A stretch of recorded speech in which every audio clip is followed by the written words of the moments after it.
Today on Locked On Rockies, let's take a temperature check as the Rockies head home for a long homestand. Let's see how we're feeling about Bud Black, Ezekiel Tovar, and more, and let's recap the highs and the lows of the road trip.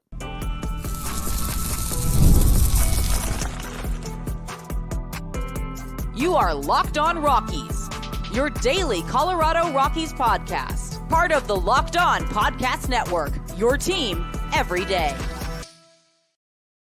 Rock on Rockies fans, welcome into the Locked On Rockies podcast for today, the 13th day of June in the year 2024. I'm your host of the Locked On Rockies podcast, Paul Holden, bringing you your daily Colorado Rockies dog order right here on the Locked On Podcast Network, where you can find your team every day, and you can find us free and streaming on your favorite streaming services, as well as the Locked On Rockies YouTube channel, where you can be part of the show. You can fire off your Rockies hot takes. You can let me know what's on your mind when it comes to the Colorado Rockies. Just fire off your Rockies hot takes, and we'll get to one of those comments from the Rockies, Locked On Rockies hot take comment section here in just a moment. But before we do, I want to let you know that today's episode is brought to you by Tax Network USA.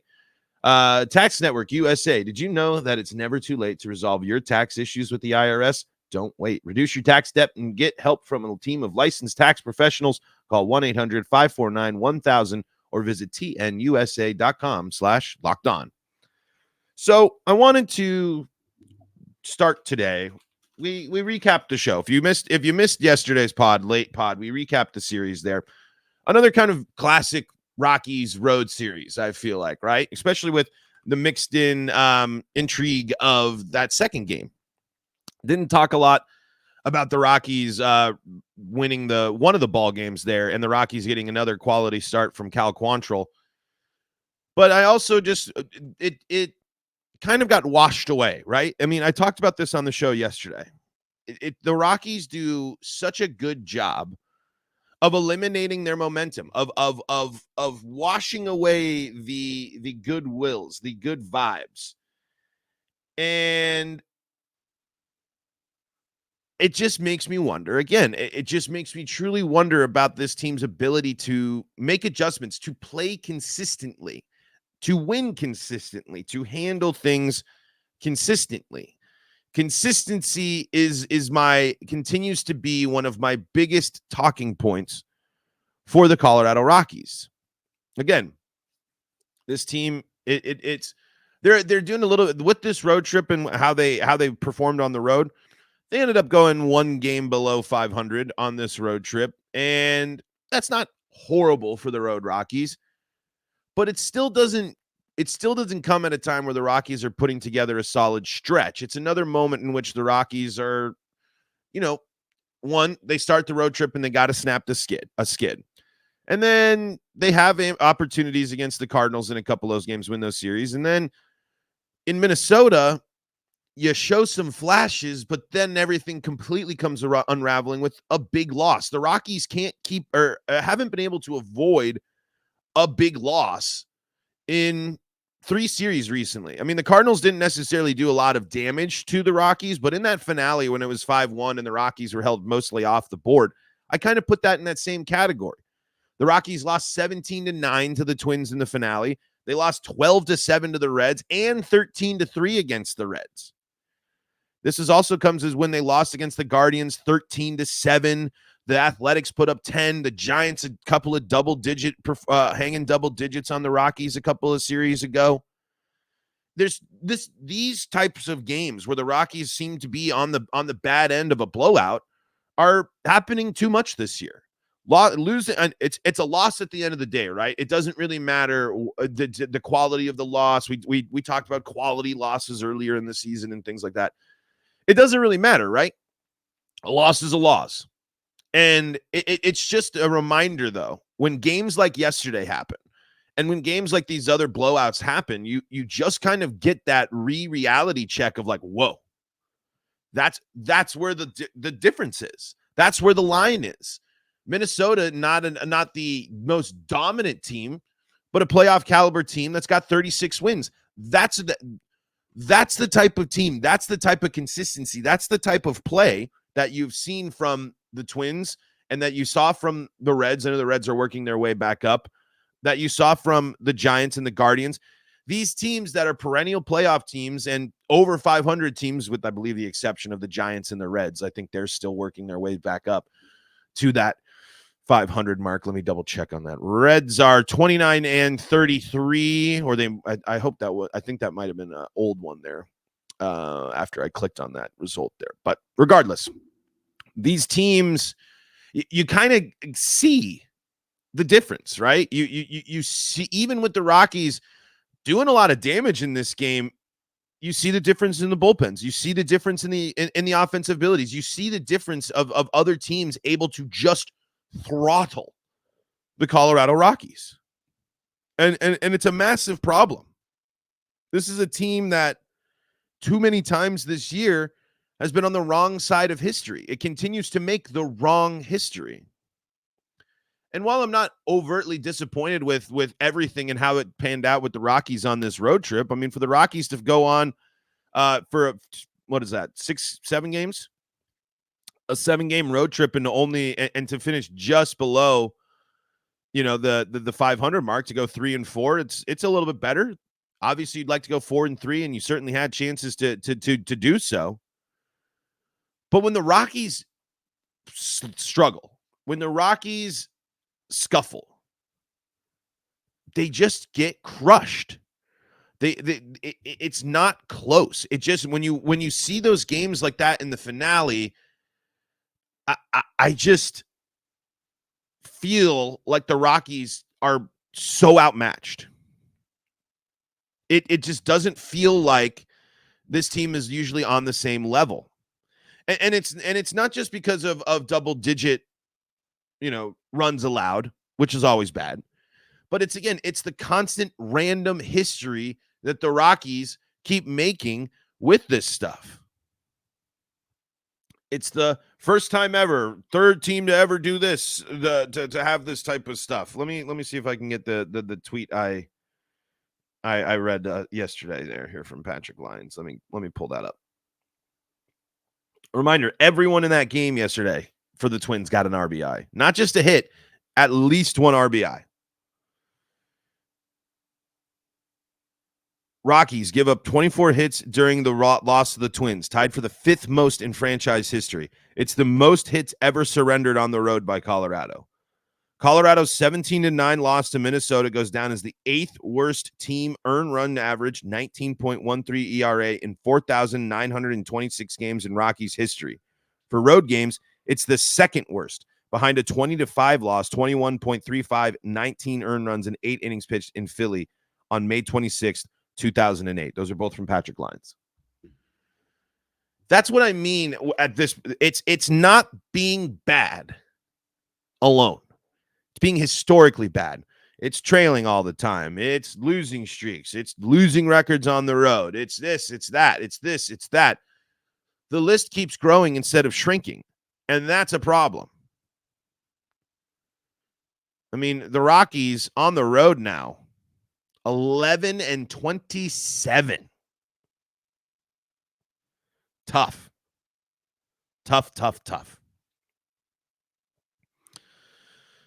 It's just hard for me to. It's the same situation where it's just my confidence continues to waver in this team. This team, I just am not fully bought in. If it's the injuries now with Elias Diaz and Brendan Rodgers out, or this or that, I don't know. I'm still not abundantly confident in this Rockies team and in this Rockies team, a team's ability to get things done, even with some good performances on the road in this series. The Rockies did play some good games against the Twins and Cardinals.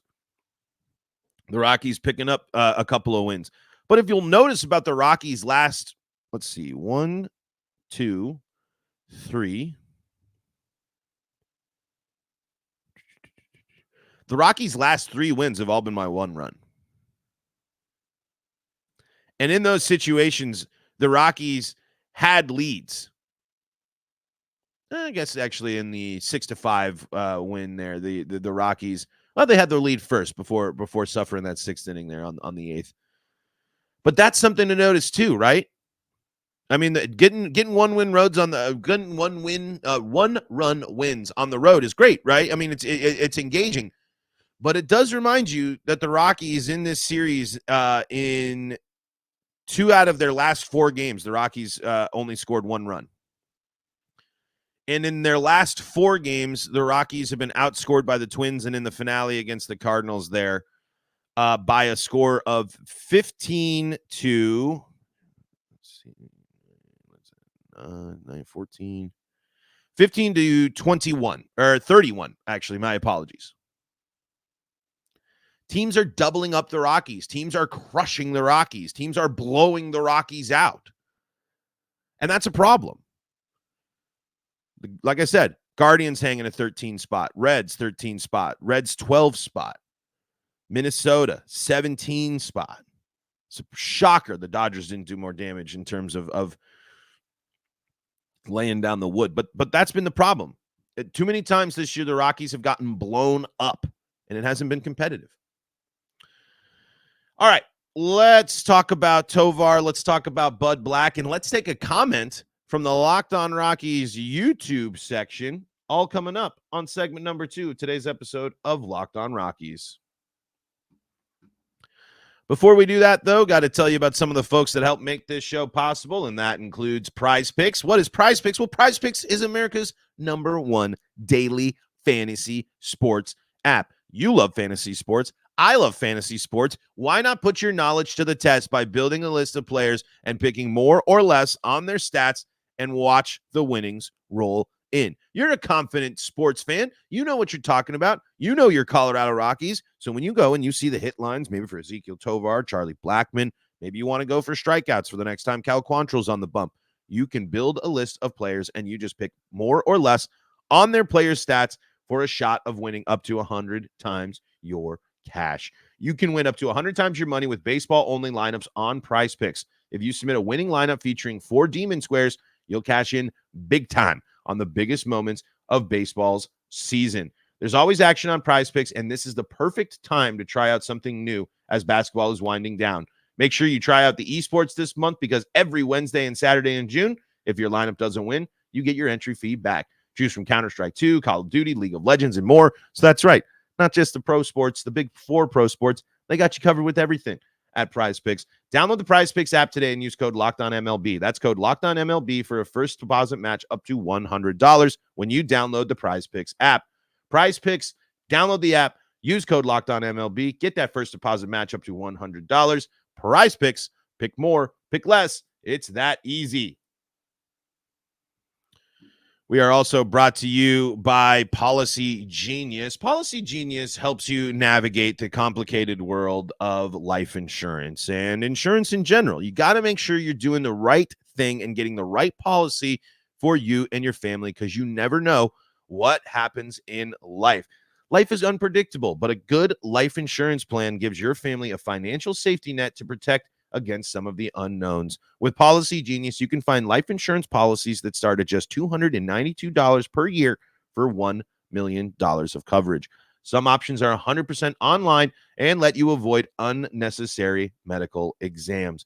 It is important to make sure that you're taking care of not only yourself, but others in your life, and life insurance helps do that. Policygenius helps you easily compare your options from America's top insurers in just a few clicks, so you know you're getting the right deal.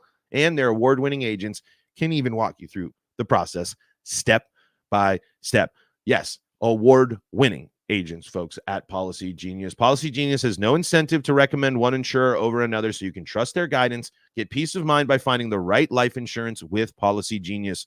Head to policygenius.com or click the link in the description to get your free life insurance quotes and see how much you could save. That's policygenius.com. This is the Locked On Rockies podcast. We are free and streaming on your favorite streaming services, bringing you your daily Colorado Rockies talk. Shout-outs to our everydayers out there and all of those making us your first listen of the day. Hey, did you know that you could check out all your Rockies play-by-play action on SiriusXM and the SiriusXM app all season long? Just search Colorado Rockies, and you will be taken to where you need to go. All the good stuff over there on SiriusXM. And if you need more sports coverage, if you're looking for a new thing to have on the background as you're getting your workday done, the Locked On Sports Today channel is running their 24/7 stream. You can check it out. Get breakdowns from teams from all the leagues, all across the network. When we say people fire off Rockies hot takes in the Locked On Rockies comment section, I like to bring them up. And that's just what Texas Danger 5 did. I would keep Gomber and Cal over Freeland any day of the week. Maybe give Freeland a shot in the bullpen. He's been bad for a while. All right. I love little comparison stuff like this. Let's bring it down. Let's break it down. Let's bring up the Kyle Freeland stats. Let's bring up the Austin Gomber stats. Because yesterday, if you missed it on the show, I gave the case that the Rockies should look into hanging on to Cal Quantrill, not going overboard with retaining Cal Quantrill, but he's a young pitcher with that arbitration year, and he's shown that he's up for the challenge. He's up for pitching here. He's up for being a confident guy in being a Rockies pitcher. I don't think you need to go overboard with him, but I think you need to at least I don't think it should be immediately slam dunk trade piece type of deal. I think if you're looking to add pitchers, you have a pitcher right there that you can go with a little bit more. I mean, you can see what happens, especially as Quantrill is going to be if you don't hang on to Quantrill, you'll probably be getting to the end of the offseason and asking, how are they going to fill these spots in the rotation? And Cal Quantrill probably will be a solid answer to that question, and would be if the Rockies don't trade him.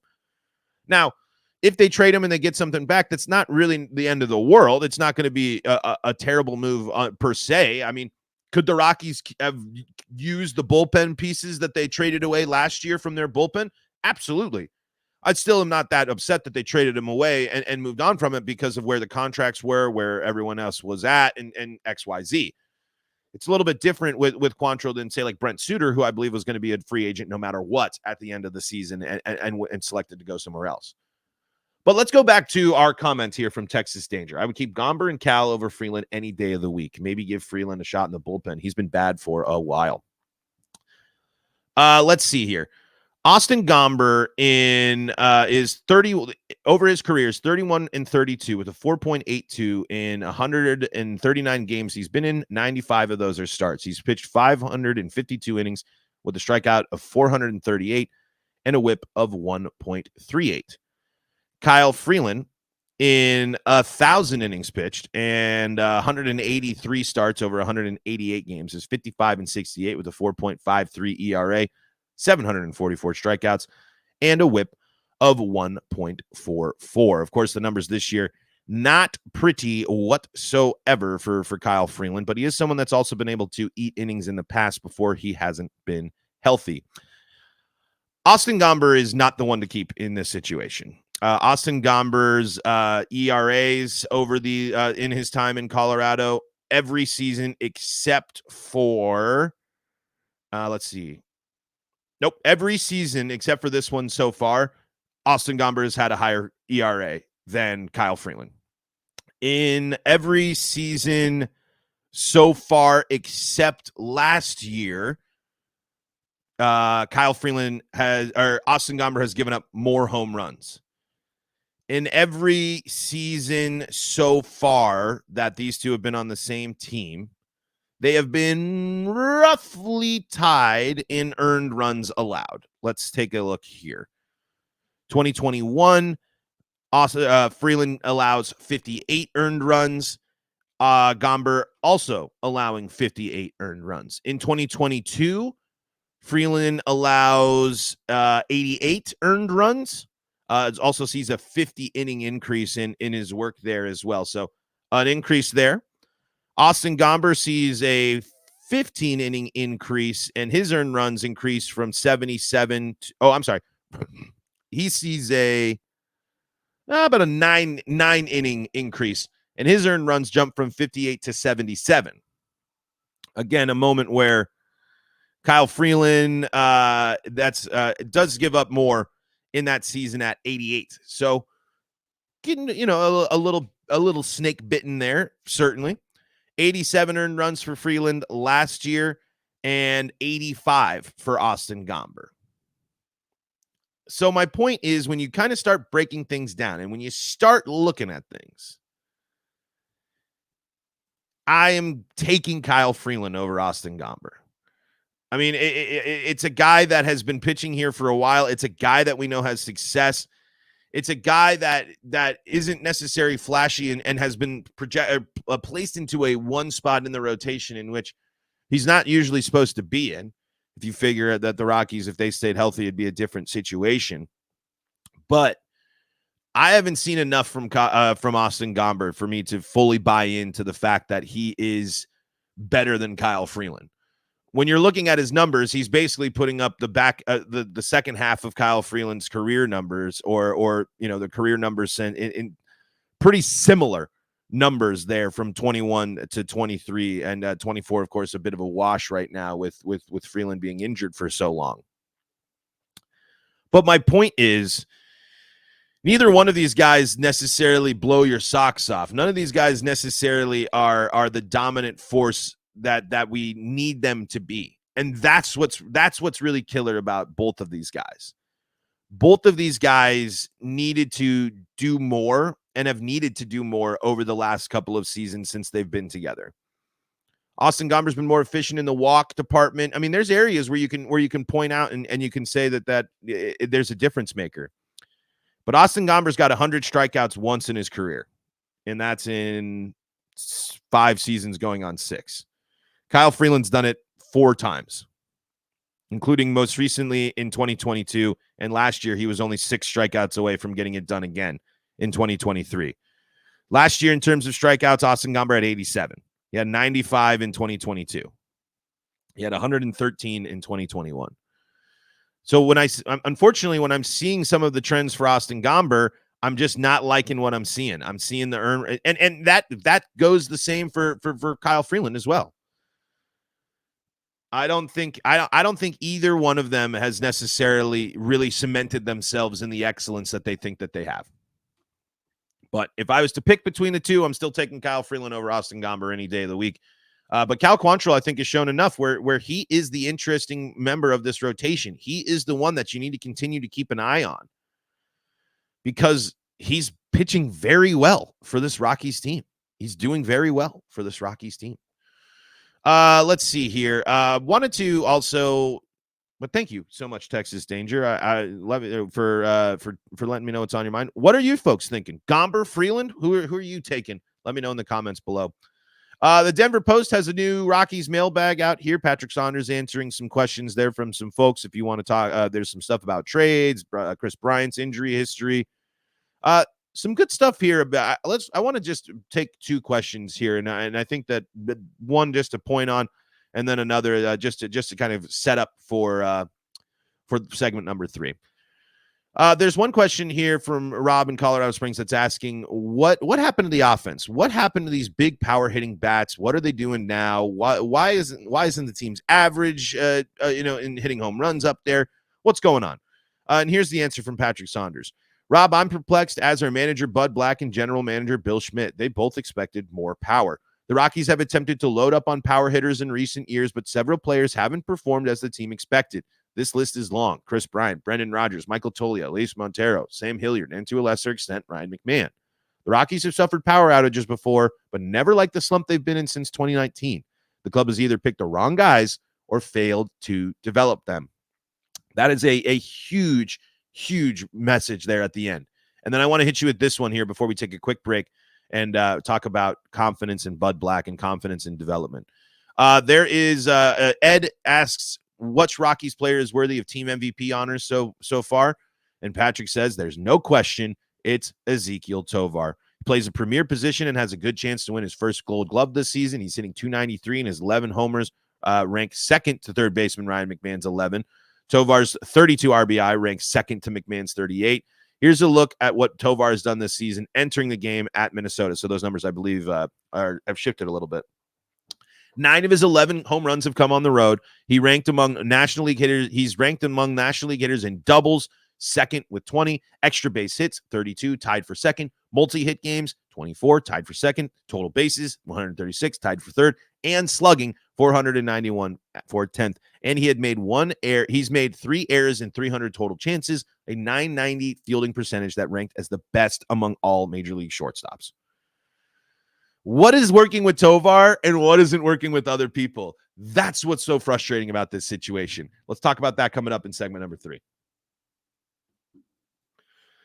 Before we do that, though, got to tell you about the folks that help make this show possible, and that includes Tax Network USA. Here on Locked On Rockies, we pride ourselves on getting you the latest news for your team, whether it's the offseason, the draft, spring training, the playoffs. It's year-round. You know what else is year-round? Collection season. Yes. Just because tax season is over doesn't mean the IRS will stop coming after your unfiled taxes.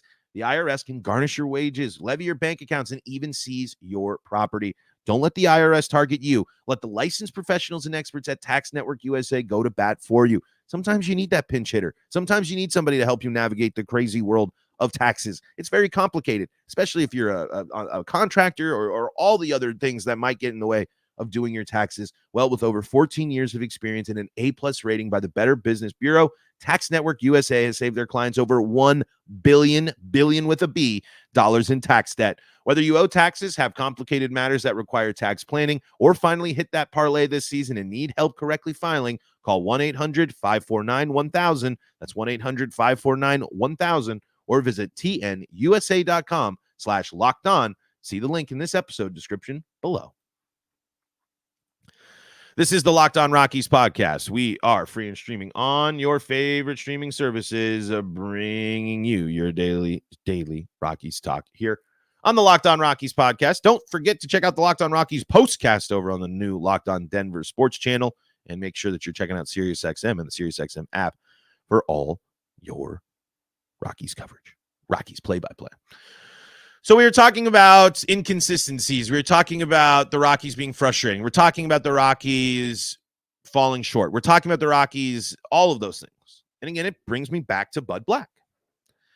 This is when you're looking and you're reading that mailbag, and when you're reading that they're frustrated, that they're not getting this out of this guy, and you're looking at Kyle Freeland's struggles, even with the injuries, and you're looking at the struggles of the bullpen, and you're looking at the struggles of this, you're looking at the struggles of that, and you're looking at the struggles of the Rockies since the playoffs.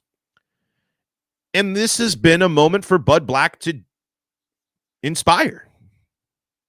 This has been a moment for Bud Black to change things up. This has been a moment for Bud Black to prove that he is a difference maker within the organization. And he is now officially, in my eyes, just part of the status quo. He is just part of the usual thought process and plan for the Rockies. He is going to continue to live and die by that's baseball mentality. And that's what the Rockies are going to do. And it's going to be the ultimate cover for him. I have a problem with the Rockies' inability to develop these players, especially on offense. This is a massive problem for the Rockies. I have a problem that this team is not getting the most out of their bullpen pitchers from a pitcher-focused manager. What is happening? Again, this all comes together when it comes to preparation, when it comes to talent evaluation, when it comes to development. Bud Black plays a key role in all this. But for things to continue to go down the list, for the Rockies to continue to be at the bottom of lists, bottom of statistical performances, bottom of the division, bottom of the record, bottom. This does not instill confidence in me. Games like yesterday does not instill confidence in me, in my coaching staff. Recent stretches like this for the Rockies does not instill confidence in the coaching staff, even with some of the winning streaks, even with the strong homestands. Those things get washed away consistently because this team's not prepared to play on the road. These pitchers are not prepared to handle these players. The Rockies are outmatched again and again and again. And it's not just talent on the field, it's preparation and approach to the game. Bud Black's philosophy, Bud Black's approach, and everything right now isn't working. Even and congrats for winning your 500th game for the Rockies and the history that he made. Clearly, it has worked out. But right now, again, as the Rockies are in limbo and continue to be in this limbo, continuing to not stick to a full the classic rebuild formula and whatever delusions they have, I just think that you continuing with where the Rockies are at as an organization in the front office and coaching staff means that they are satisfied with the status quo and are content with maintaining that. Because we're seeing nothing new from the Colorado Rockies right now. Again, we're 13 days into the month of June, and it feels like every good thing that the Rockies built up in May is gone. Do you feel nearly as confident about the Rockies right now as you did a couple of weeks ago? No, you don't.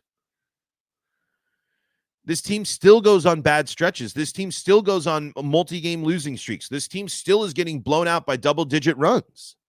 And those are problems. And those are problems that go to the manager and go back to the front office and the coaching staff.